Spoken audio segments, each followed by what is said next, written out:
I love character speculation. I think about it all the time. I even taught myself to lucid dream so I can think about new character movesets while I sleep. Squidward's light neutral attack is Tentacle Hit.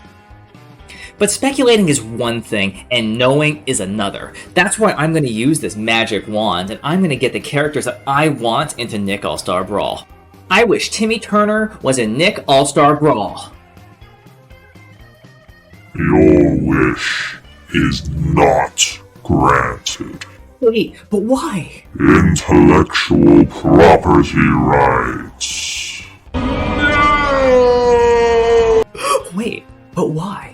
Nickelodeon All-Star Brawl has a big cast with members from the biggest Nick properties like SpongeBob to even older ones like Picking Oblina from All Real Monsters. But to anyone who grew up on these Nicktoons, there are a couple of big omissions. Where are the Fairly Odd Parents? Or Jimmy Neutron? Are we gonna get a Jimmy and Timmy Power Hour DLC? When we data mine into the game, announcer voice lines can be found for Jimmy Neutron, and Cindy Vortex, for some dumb reason. Don't cancel me, Cindy Vortex stands. I have a family and a dog. There are plenty of references to other Nick shows like Rocko's Modern Life in both the unused items and the announcer voice lines, but none for the Fairly Odd Parents. This is especially surprising because the show has seen a recent reboot streaming on Paramount+. Oh god, get these out of here. There's clearly interest in making the Fairly Odd Parents into a thing again. Maybe to understand Timmy's omission, we need to look at the rules. Specifically the section about intellectual property distribution rights internationally. Let me be upfront. These licensing deals that I'm about to talk about are 10 times more complicated in reality than I care to even think about. So anything that I say is going to be a gross simplification. But that said, let's move on. Back in 2001, Nickelodeon licensed the international distribution rights to the Fairly Odd Parents to a Canadian animation company called Nelvana.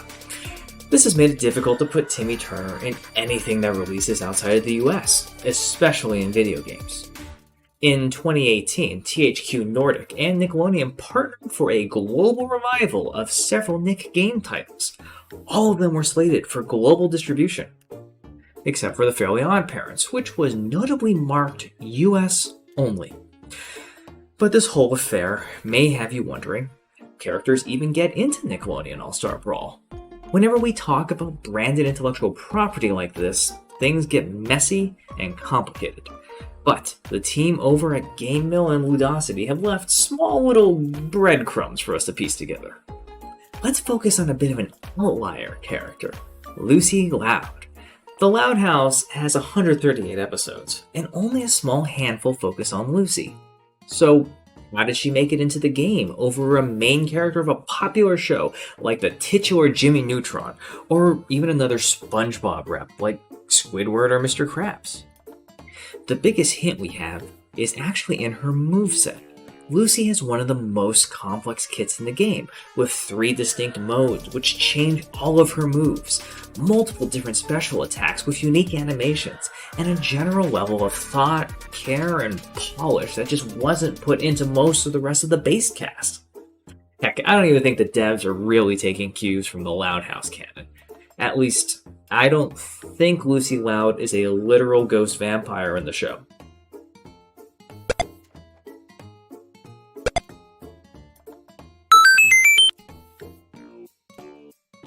And I don't think she can lag the cartoon by teleporting all over the place.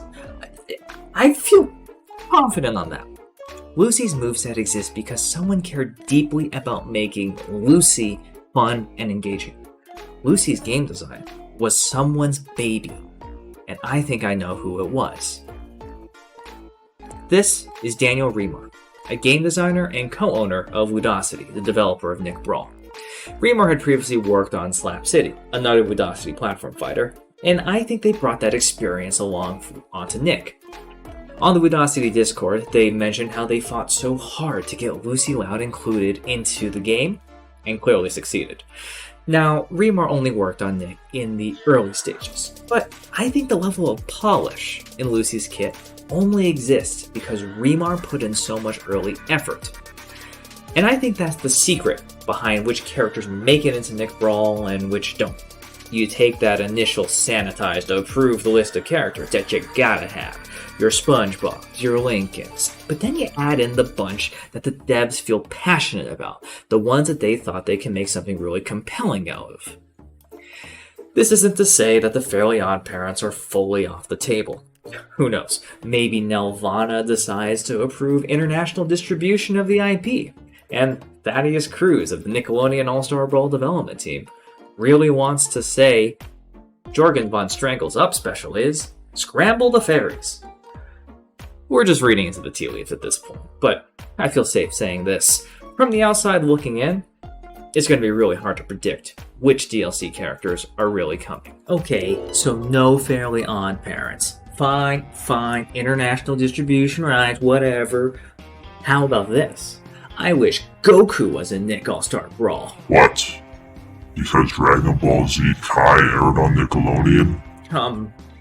Yeah?